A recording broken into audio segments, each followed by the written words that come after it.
competition area is yours to capture now. I'd hate to have to drive a stake through your heart. And I'd hate to have to break every bone in your body when you tried. We'll see about that when this is all over. Let's dance, Remy! Gambit got your back. Never mind.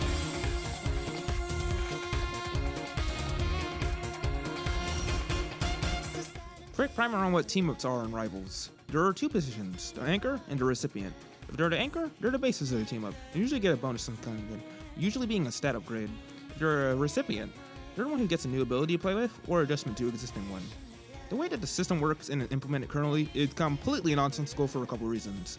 In my opinion, team-ups should do one of three things: encourage team play, incorporate team compositions, and be unique and fun. Most team-ups in the game miss the mark on one or two of these things, when ideally, it should be all three. So let's review some of the more problematic team-ups in the game, shall we? First, what do I mean by encouraging team play? Well, essentially a team-up should make teammates work together to achieve a goal.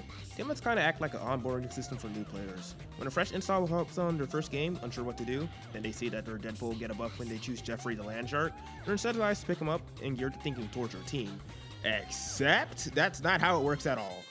The bonus that the anchor gets is always applied regardless whether the team is active or not.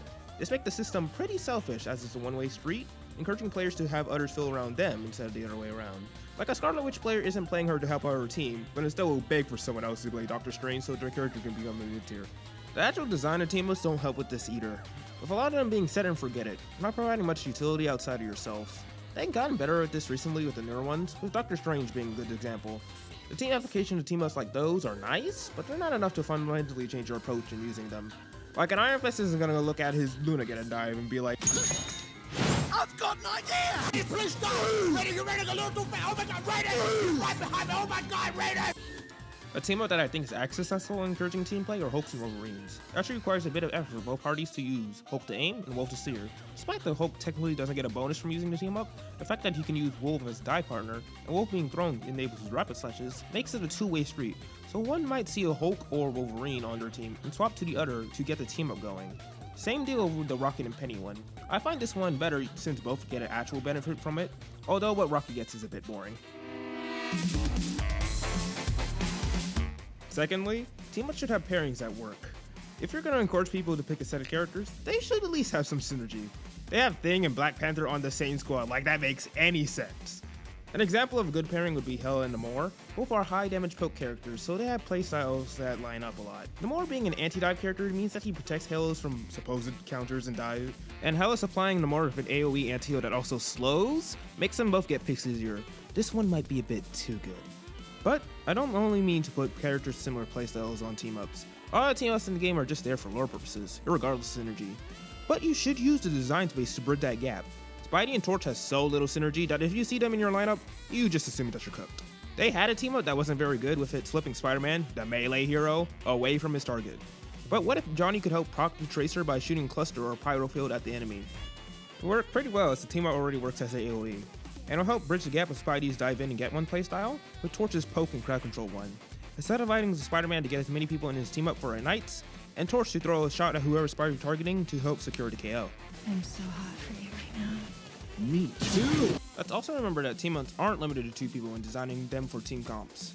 The Fantastic Four had a team-up where everyone got a personal shield to use, and then they took it out for whatever reason.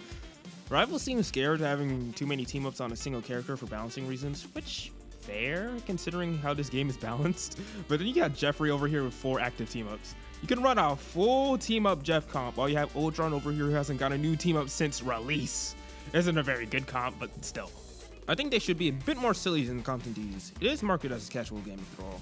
They run a full Avengers comp and quick play, with the team-up being like a small passive healing. It's not complete balls, but like, you can't deny it would be fun to sell with friends. If they're worried about the game becoming unbalanced due to needing to add so many anchor bonuses, just don't do it. Wolverine has had his bonus labeled as coming soon for a couple seasons now, because they know that he does not need it. Finally, team-ups should add something new to the game or the character. Most of their set of forget augments to pre-existing abilities. While I understand that development-wise they can't all be new abilities, they should do something more than be, this ability heals or this ability stun now. And for abilities that are new, a decent portion of it feels like it is needed to make the character function, or should have been a part of their base kit. like Ultron's team up. And I specifically mean release Ultron. Current Ultron does not need that, alright? And Namor's viability seems to be tied into whatever type of Squid Games you can play that season. Team up should be an addition to a character's kit, not a necessity. And for those points established, let's talk some potential changes some team ups can have to make them fit all three criteria. Trust me to cook here a little bit. First, Rogue and Gambit's team up. Instead of doing AoE heals and radius, it gives a speed boost instead. I find it really odd that outside of ult, Jeff and Storm are the only heroes who can give a speed boost. Plus it fit more with a Gambit's whole empowering teammates thing. Second, Widow and Phoenix team up. Just make the shot apply sparks. I'm not sure why it doesn't already. If healing plus adding sparks would be too strong, make it so that the normal rifle applies sparks instead of the healing mode. Third, Punisher and Daredevil team up. These two don't have the best synergy since they're usually playing on the opposite sides of the map, so instead of making a smoke grenade that blinds the enemy, make it so that it applies a reduced damage marker that would affect Daredevil and Punisher for like a second. This would make it so that Punisher could fly in to help DD in the backline without instantly evaporating. Or apply it to a group of enemies to help Daredevil in its engages/disengages. Fourth, Mr. Fantastic and Rocket team up. These are hard to kill and slippery characters, so it makes sense to me that they were shared out with others. Instead of a manual big mode activation, what if that Mr. Fantastic Bad Shocks gave a jump pack with a small amount of overshield? I would find this pretty funny if you're diving someone and they just launch themselves 20 feet in the air. However, I am hearing that Jetpack Cat is currently terrorizing Overwatch, so I'm not too sure about this one. And finally at fifth, Thing and Hulk team up. I think anyone who's in the Gamma Charge team up should be able to hit enemies at exile.